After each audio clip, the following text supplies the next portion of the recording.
आप देख रहे हैं नेटवर्क स्टोरी सरफराज के साथ। तो चलिए दोस्तों, आज बढ़ते हैं आज की कहानी की ओर। ये कहानी 5 दिसंबर 2022 की है। जब मैं अपनी मौसी के घर छुट्टियों बिताने गया हुआ था, उस समय मेरी गर्मी की छुट्टियां चल रही थी। मेरे मौसा जी एक डॉक्टर हैं, जो उन्हें रहने के लिए एक क्वार्टर मिला हुआ था। वे उस क्वार्टर में दूसरे मंजिले पर रहते थे। उनके फ्लोर पर एक बालकनी थी, जिसके पीछे की ओर एक जंगल था, और रात के समय उस जंगल से अजीबोगरीब आवाज़ें सुनाई देती थी।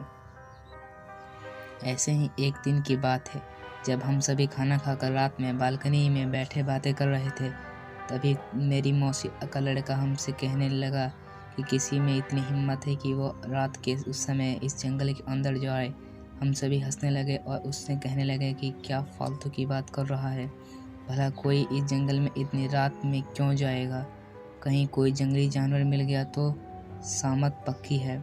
बस इतना करके हंसने लगे। वो बोला कि मैं मजाक नहीं कर रहा हूँ। मेरे स्कूल के दोस्त बताते हैं कि एक बार ऐसे ही एक लड़का उस जंगल में चला गया, फिर उसका कुछ अता पता नहीं चला।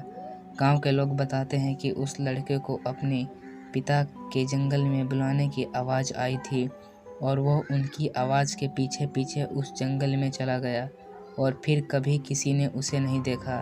मैं हंसने लगा कि यह तो झूठी कहानी है। अगर वो लड़का लौटा ही नहीं तो लोगों को किसने बताया कि वह आवाज़ उसके पिता की थी। वो बोला क्योंकि उसके पिता उससे थोड़ी दूर पर थे और उन्होंने भी वही आवाज़ सुनी थी। मतलब उनको बुलाने की उन्हीं की आवाज़ में कोई उनके बेटे को अपनी ओर पुकार रहा था। जब मैं दौड़कर वहां पहुंचते तो उन्होंने देखा कि वहां पर उनका बेटा नहीं था, इसलिए कोई भी उस जंगल की ओर नहीं जाता।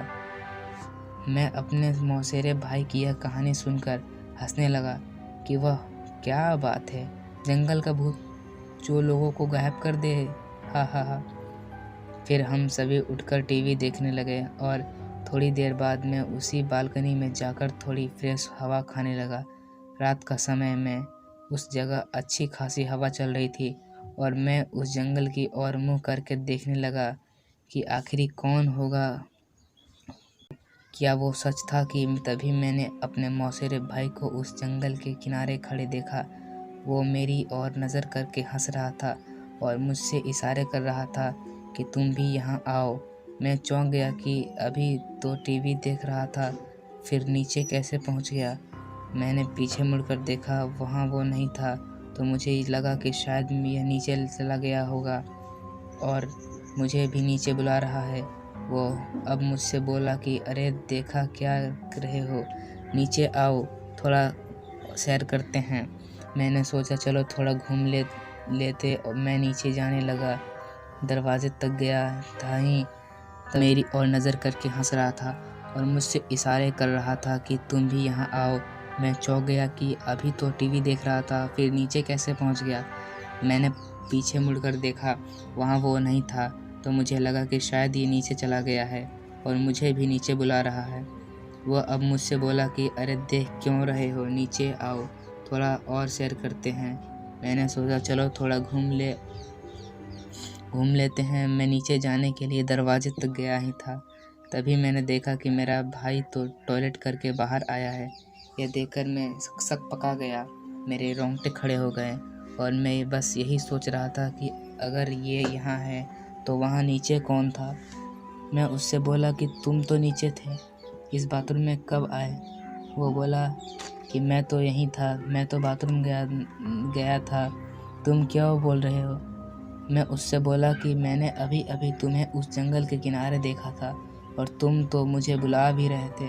वो बोला मजाक मत करो, तुम्हें क्या लगता है मैं डर जाऊंगा।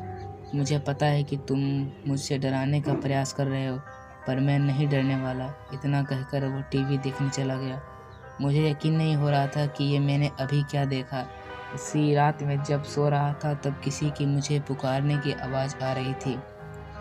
वो जो भी था मुझसे कह रहा था कि मैं तुम्हारा कब से इंतज़ार कर रहा हूँ, तुम तो यहाँ ही नहीं, देखो जल्दी आ जाओ, फिर तो हम दोनों साथ में इस जंगल के अंदर घूमेंगे।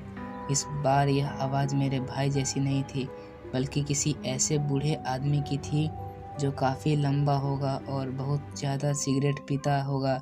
रात भर मुझे उसकी आवाज़ आने लगी और फिर जब सुबह मैंने सबको यह बात बताई तो सबने मुझसे कहा कि ऐसा होना यहाँ आम बात है, तुम उस ओर ध्यान मत दो और अपना काम करो और भूल कर भी उस जंगल की ओर मत जाना।